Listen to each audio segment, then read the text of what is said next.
Aujourd'hui, je voulais vous parler de l'ennemi numéro 1 des coachs en ligne.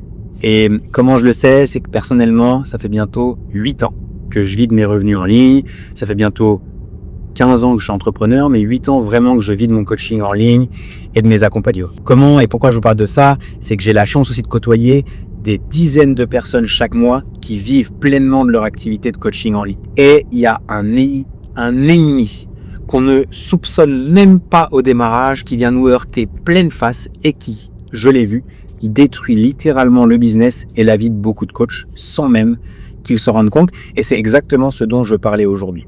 Pour la petite histoire, et je vais démarrer par ça, comment je m'en suis personnellement rendu compte et comment j'ai découvert cet ennemi, ce fameux ennemi. Ça fait, du coup, comme je disais, plusieurs années que je me suis lancé et j'avais un rêve, initialement, être libre. Générer plus de revenus, pouvoir voyager, travailler depuis chez moi, organiser mon emploi du temps comme je le voulais, etc. Je travaillais en tant que coach sportif en salle, j'ai ensuite été indépendant, j'avais mes clients, notamment à Genève, Annecy, bref, frontière entre la France et la Suisse pour ceux qui situent pas les deux villes. Et avec le temps et le développement de mon coaching en ligne, c'est plutôt bien développé avant le Covid.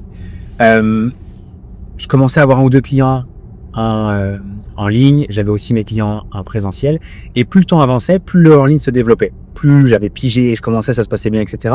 Et j'ai commencé à réduire le présentiel.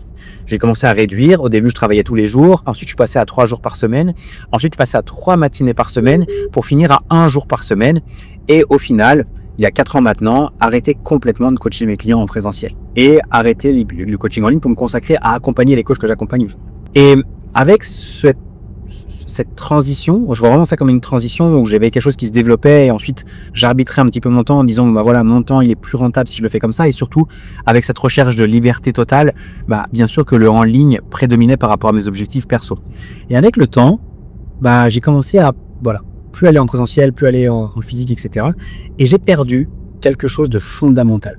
C'était la relation avec les gens, la vraie vie.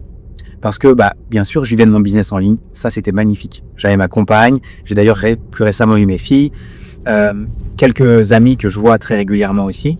Mais j'ai perdu le lien avec les filles. J'ai perdu le fait de sortir chez moi le matin, d'aller à la salle, boire le café, discuter, etc., etc. Et plus le temps avançait, plus j'ai commencé à devoir de moins en moins de monde. Plus j'ai commencé à... c'était génial. Je bossais de mon ordi. Mes clients, je les voyais en visio. Je voyais quand même des gens. J'allais de moins en moins à la salle, je rentrais de moins en moins, j'ai même arrêté le sport co, voilà, et je prenais plus ce temps. Et petit à petit, je me suis isolé, jusqu'à un jour arriver à un point où je me dis, mais là, il faut absolument que je me remette à sortir de chez moi. Il faut absolument que je revoie du monde, même si j'ai une activité en ligne, c'est pas suffisant.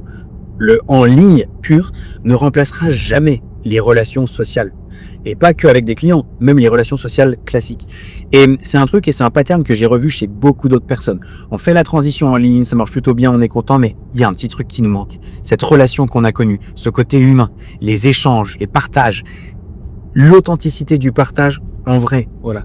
Et pour le coup, j'ai mis du temps à mettre un mot dessus. Et il y a 1 an, j'ai décidé que je devais changer les choses. Alors la première chose que j'ai fait, c'est j'ai commencé à non plus travailler que depuis chez moi, mais travailler dans des coworking, des cafés. Et là, typiquement, je vais au coworking pour être dans un environnement social positif où je croise des gens. Alors, je pourrais pas avec des gens toute la journée. D'ailleurs, c'est pas mon objectif, je suis pas comme ça, mais voir des gens, interagir, voir du mouvement, etc.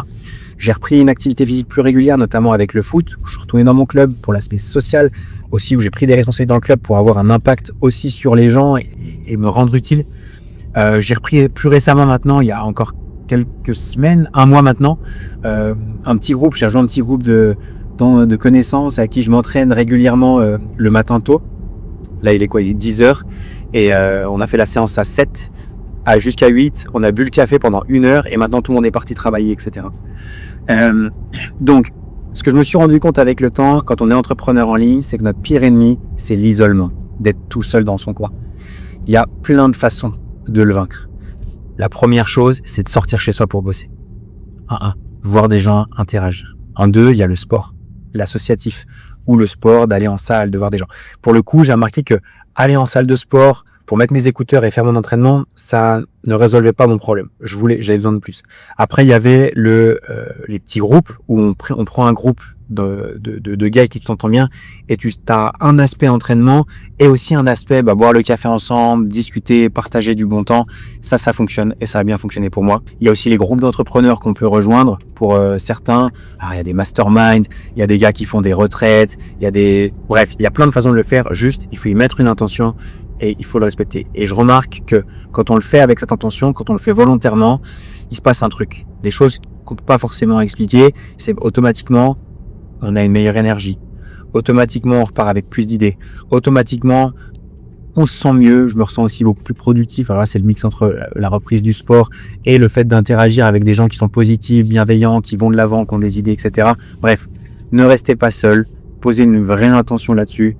Bougez-vous, c'est super important. J'espère que ce concept et que ces idées résonneront avec certains. N'hésitez pas à me dire dans les commentaires comment vous ressentez ça. Est-ce que c'est un problème pour vous? Est-ce que vous l'avez résolu? Qu'est-ce que vous faites? Est-ce que ça vous donne des idées? Qu'est-ce que vous prévoyez de faire? Dites-moi ça dans les commentaires. Je suis preneur s'il y a des choses que j'aurais pas eu comme idée ou des pratiques que je ne connaîtrais pas. Merci d'avance pour ça. Merci aussi d'avoir été sur la vidéo et sur l'épisode. Je vous dis à très vite dans la prochaine. Ciao, ciao.